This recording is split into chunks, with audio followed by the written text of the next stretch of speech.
direitos, economia, política, saúde, educação, sociedade, variedades. A visão da classe trabalhadora sobre o mundo em debate. Fala CUT, o podcast da Central Única dos Trabalhadores. Olá, seja muito bem-vindo aos canais de comunicação da Central Única dos Trabalhadores da CUT. A gente está aqui no ar com o nosso podcast hoje para falar sobre o lançamento da segunda fase da campanha em defesa das estatais. Uma campanha que vai envolver várias ações nas redes sociais, na mídia tradicional, também pelo site Na Pressão. Tudo isso você vai saber a partir de agora aqui no nosso podcast com Rony Barbosa, secretário de comunicação da CUT. Rony, primeira coisa, o objetivo da campanha é defender as estatais, né? Então, o objetivo da campanha é, primeiro, sensibilizar as pessoas, o grande público, especialmente trabalhadores e trabalhadoras, mas sociedade em geral, para o problema que pode ficar e que vai ser colocado para a sociedade brasileira com a privatização das empresas públicas, né, nos mais diversos setores. Porque a população, às vezes, até se atenta para as empresas, né, que são mais conhecidas ou que lhes afetam mais diretamente. Mas o que a gente tem é uma gama de estatais muito grande, algumas totalmente desconhecidas do público, né, que podem ser privatizadas com consequências fortes na soberania brasileira. Então, o primeiro objetivo da campanha é sensibilizar a população para esse tema que está sendo colocado de maneira acelerada, especialmente pelo governo Bolsonaro, mas especialmente pelo Guedes, né, que é o ministro da Economia. É o vendedor do Brasil. Isso. Então, sensibilizar. Bom, sensibilizar as pessoas, nós pretendemos também fazer com que as pessoas se manifestem, né? Mostrem a sua indignação através das redes sociais e tal, numa campanha através do Na Pressão, para que a gente faça pressão nos deputados e senadores. E essa é a grande diferencial das campanhas anteriores, né? Nesse lançamento, não sei se a gente fala lançamento ou relançamento, né, da campanha em defesa das estatais. Uma nova campanha, vamos dizer, né? Porque ela vem com força total, né? Então, o grande lance nessa campanha é que as pessoas vão poder se manifestar através do Na Pressão, pressionando deputados e senadores para que impeçam, né, essa entrega a preço de banana de empresas estatais estratégicas, como os Correios, como a Eletrobras. Agora, Rony, nesse assunto que você está dizendo sobre as empresas, você citou agora há pouco algumas empresas que são desconhecidas do grande público, mas que podem também impactar na vida de cada cidadão. Você pode dar o exemplo de 2 ou 3 delas, que a gente não tem assim o nome na cabeça, mas precisa saber que vão ser privatizadas? Primeiro, a Casa da Moeda, né, uma empresa que faz todo o dinheiro, imprime todo o dinheiro e as moedas do Brasil. É uma empresa estatal que no Rio de Janeiro, funciona no Rio de Janeiro, tem essa responsabilidade e pode ser entregue nas mãos da iniciativa privada de empresas estrangeiras. O Brasil vai entregar a fabricação do seu dinheiro para uma empresa estrangeira? Olha a perda da soberania, né, do controle da emissão da sua moeda. Então, isso é um absurdo. Nenhum país desenvolvido faz isso, né? Outro exemplo também é o Serpro e o Dataprev. Né, eles processam os dados de praticamente todos os brasileiros. Né? Para você ter uma ideia, quem tem ou já teve algum registro no INSS tem seus dados nessa base de dados dessas duas empresas aí que são estatais, poderosíssimas do ponto de vista de tecnologia, que se forem privatizadas, esses dados estarão nas mãos da iniciativa privada do Brasil ou até de fora do Brasil. Então é uma entrega de um patrimônio que é esse cadastro brasileiro, né, que as pessoas não têm noção às vezes disso, né, da importância que tem essas empresas. Então, e assim você tem inúmeros outros exemplos aí de empresas estatais que são importantes para o país, que podem estar na mira aí do governo federal, estão na mira, né, do governo federal para serem entregues. Agora, a campanha, voltando a falar sobre a campanha, você disse que ela vem com força total, né? Como é que ela vai ser feita dessa vez, Rony? Então, a campanha está previsto em 3 veículos de comunicação. Nós vamos colocar a campanha na TV, vamos colocar a campanha na rádio e vamos colocar a campanha na internet. Né? Na TV foram escolhidas aí a Bandeirantes, o SBT e a Rede Globo de Comunicação, em várias praças no Brasil, né? No caso da Bandeirantes será a Praça Nacional, né? A rádio foi escolhida, vai ser a Rádio Band News, então a programação de toda a Band News no Brasil inteiro, aí onde ela tem praças, né? E na internet é onde a gente vai chegar no Brasil todo, em todos os lugares, né? Todas as capitais, todo o Brasil, todos os rincões do Brasil será através da internet. Então, nesses 3 espaços, a gente pretende ocupar o Brasil todo e atingir aí mais de 20, 30 milhões de brasileiros. Essa é a expectativa que a gente tem com a campanha e ao final dela nós vamos fazer uma avaliação.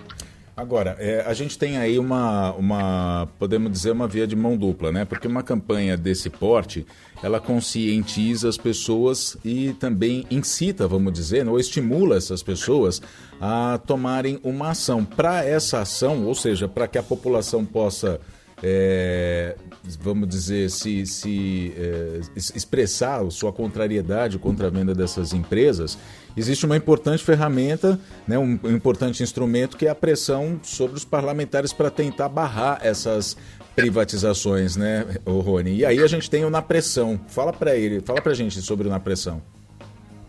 Então, esse site ele foi inclusive reformulado para essa nova fase, em que nós vamos poder fazer uma pressão simultânea na Câmara dos Deputados e no Senado Federal ao mesmo tempo.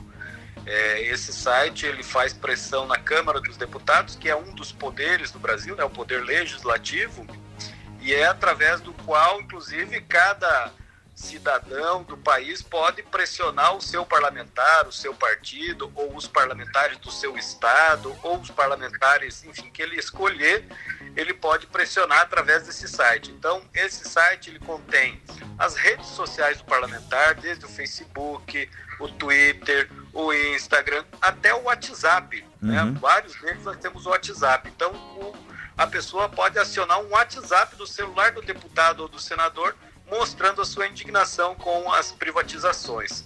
Aliás, André, é bom ressaltar que ontem saiu uma pesquisa mostrando aí que 60% da população é contrária a qualquer tipo de privatização.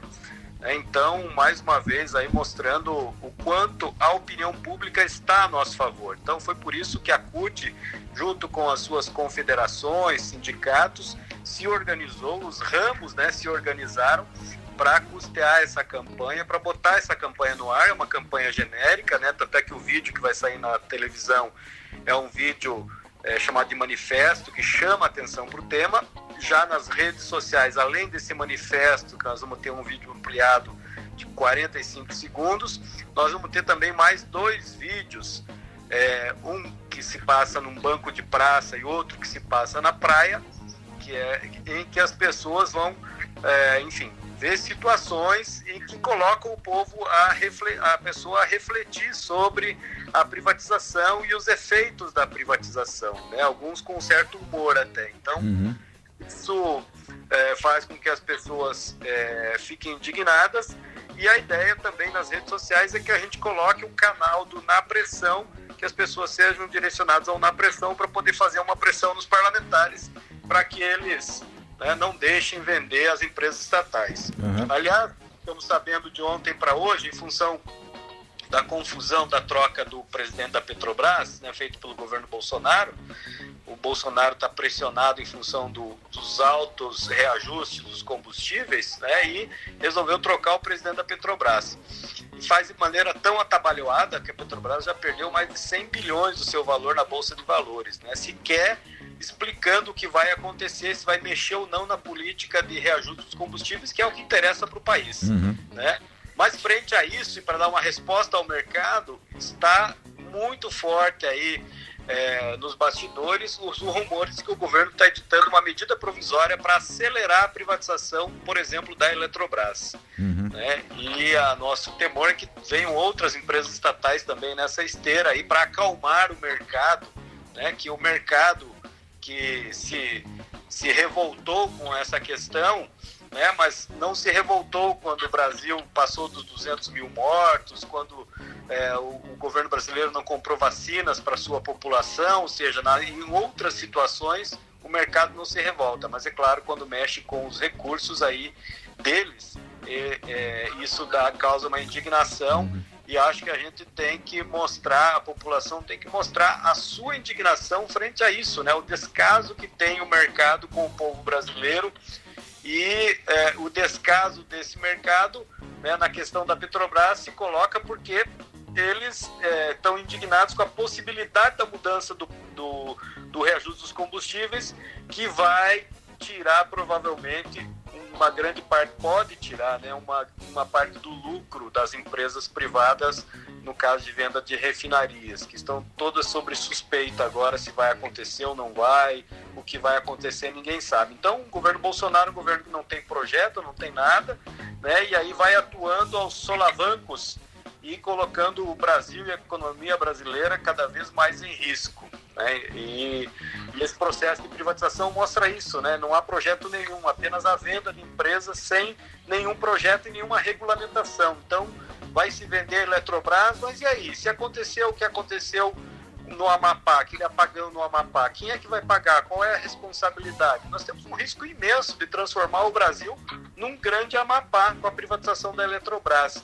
Então, essa regulamentação, né, a preocupação com a sociedade, com o serviço em si, não está colocado. Porque a gente sabe, né, o que aconteceu no Amapá. A empresa que privatizada foi comprada por uma empresa privada que não se preocupou em fazer manutenção nos geradores e comprar gerador sobressalente quando os geradores queimaram. Então, eram 3 geradores quando a empresa era estatal. Esses 3, um quebrou, o outro deu problema, e quando o último sobressalente queimou, simplesmente não fizeram nada, e a população, né, sofreu aí amargamente, inclusive com mortes, né, porque hospitais ficaram sem energia, ou seja, as consequências são dramáticas da falta de energia. E isso pode acontecer em qualquer setor, né? Os setores privados, sem nenhuma regulamentação, eles vêm para maximizar o lucro, né? E a sociedade sabe disso, a maioria da população está conosco. Nós precisamos agora pressionar o Congresso para que não deixe que isso aconteça, né? Para que a maioria da população, a opinião da maioria da população prevaleça. Então, nossa campanha publicitária é para que a maioria da população se levante contra tudo isso que está acontecendo e não deixe vender esse patrimônio do povo brasileiro. Usando na pressão, inclusive, para pressionar os parlamentares para que possam barrar, né, para que barrem essa onda de privatizações aí pretendida pelo governo Bolsonaro. Rony, você que além de petroleiro, secretário de comunicação da CUT, é também advogado, uma questão jurídica que acho que vale a pena a gente aqui nessa conversa esclarecer é o seguinte: o STF julgou uma ação de uma ADI, né, uma ação de constitucionalidade, uma ação direta de constitucionalidade dias atrás, julgando que não é necessária uma lei complementar para que sejam feitas as privatizações. Ainda assim, o Congresso consegue barrar? Como é que funciona essa mecânica, Rony? Olha, André, essa questão jurídica realmente é uma discussão interminável, porque você tem regras que dizem que as empresas que foram criadas por lei, obrigatoriamente, para que possam ser vendidas, tem que ser através de uma nova legislação, né? Há um debate aí nas empresas subsidiárias, se elas precisariam passar por lei ou não. Mas aí você vê o seguinte, por exemplo, as refinarias da Petrobras. As refinarias fazem parte do patrimônio da Petrobras. Se você fatiar a Petrobras e transformar uma refinaria numa subsidiária, você vai estar interferindo diretamente naquilo que o STF decidiu. Então o STF não autorizou as empresas mães a criarem subsidiárias para vender seu patrimônio. Autorizou apenas as empresas que já tinham subsidiárias, que não foram criadas por lei, essas sim poderiam ser vendidas. Então o que nós estamos vendo é que o Guedes, o governo Bolsonaro, criando subterfúgios para tentar atender a decisão do STF e fazer a privatização a toque de caixa, correndo, sem nenhum debate, sem que a sociedade fique sabendo o que está acontecendo. Então, mesmo nessa questão, André, há muita polêmica, porque o que nós estamos vendo, na verdade, é a criação de chicanas aí pelo governo para tentar vender o mais rápido possível e dar um ar de legalidade nesse processo. Nós sabemos que não há legalidade e que ali na frente tudo isso, né, poderá a qualquer momento voltar para a sociedade, né? Por exemplo, o anúncio da venda da RLAM, da refinaria Landulfo Alves, lá na Bahia. Uhum. Foi anunciada por menos da metade do valor do que vale a refinaria. Qual é a justificativa para se vender uma refinaria por menos da metade do que ela vale? Né? Os sindicatos de petroleiros, junto com a federação, querem uma reunião com esse fundo Mubadala, aí, que é o fundo que quer comprar a refinaria, querem explicações. Como é que você vai comprar pela metade do preço? Espera aí, isso não existe, né? Você vai comprar pela metade do preço uma refinaria que está vendendo combustível a preço de dólar e petróleo internacional para a população brasileira. Por quê? Se está faltando combustível aqui, está tendo que importar combustível, qual a justificativa para vender uma refinaria pela metade do preço se ela tem mercado cativo e vende 100% do que produz? Então, olhem quanto é cheio de contradições esse processo de venda e injustificável o que eles estão fazendo. Então, certamente será muito questionado todo esse processo aí, até na questão dos valores que estão sendo colocados, que colocam uma suspeita muito forte em cima dessas vendas, né? Ok, então a campanha tem esse objetivo, justamente fazer com que as pessoas entendam quais são essas artimanhas do governo, né?